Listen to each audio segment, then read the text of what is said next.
Artificial intelligence, machine learning, deep learning, इन सब में डिफरेंस क्या है? आर्टिफिशियल इंटेलिजेंस जो है वो एक पूरा इट इनकम्प्रेसेस एवरीथिंग। उसके अंदर कंप्यूटर विजन होता है, रोबोटिक्स होता है और मशीन लर्निंग होती है।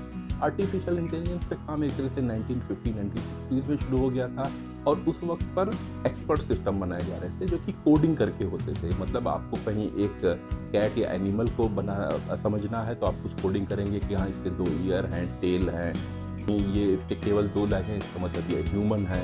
तो उस टाइप से वो एक्सपर्ट सिस्टम डेवलप किए गए थे और ऐसा सोचा गया था कि एआई शायद एक्सपर्ट सिस्टम के थ्रू ही काम कर जाएगी।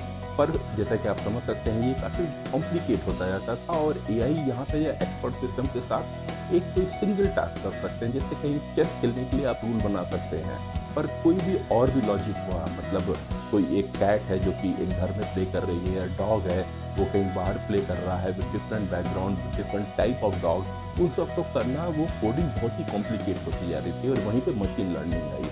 मशीन लर्निंग क्या करता है, उसमें आपको लेबल डेटा देना होता है मशीन को और वो फीचर खुद ही अपने आप से उसके बाद जो रूल अपने आप बनाता जाता है।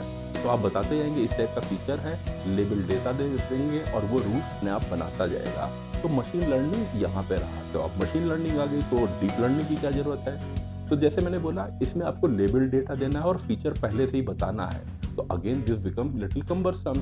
तो उसके कारण ये डीप लर्निंग है which is inspired by our human brain. Human brain में क्या होता है, हमारे डिफरेंट न्यूरॉन्स होते हैं क्योंकि हम पहले कुछ एक इमेज को देखते हैं तो उसके एजेस को समझने की कोशिश करते हैं, बाद में और चीज़ें समझने की कोशिश करते हैं लेयर बाय लेयर और वो चीज़ हमें क्लियर होती जाती है। डीप लर्निंग का सबसे बड़ा फ़ायदा ये है कि आप बस उसे डेटा देते जाइए, वो फीचर खुद ही बना देगा। मतलब आपको पहले से बताना नहीं है, आपको लेबल डेटा ऐसा देने की ज़रूरत नहीं है। वो आप जितना ज़्यादा डेटा देते जाएँगे उसके हिसाब से वो फीचर खुद ही एक्सट्रैक्ट कर लेगा। This is the biggest advantage of deep learning. Deep learning में मेनली 3 चीज़ें होती हैं। आर्टिफिशियल न्यूरल नेटवर्क जो कि टैबुलर डेटा पे काम करता है, सीएनएन जो कि ग्रिड या पिक्चर पे काम करता है एंड आरएनएन जो कि सीक्वेंशियल डेटा पे काम करता है। जैसे कुछ लैंग्वेज ट्रांसलेशन हो उसमें सीक्वेंस बहुत इंपॉर्टेंट हो जाता है। Like if I say I am going to Lucknow, तो ये बहुत इंपॉर्टेंट है कि आप लखनऊ आई गोइंग आप ऐसा नहीं बोल सकते। तो सीक्वेंस बहुत इंपॉर्टेंट रहता है और यहाँ पे आरएनएन काफ़ी यूजफुल रहता है जो कि एनएलपी में भी उसने काफ़ी हेल्प किया था। तो होपफुली इससे आपको आइडिया होगा और इन सब के बारे में और जानना है तो आप मेरे यूट्यूब चैनल रক্তিम_हिंदी पे देख सकते हैं।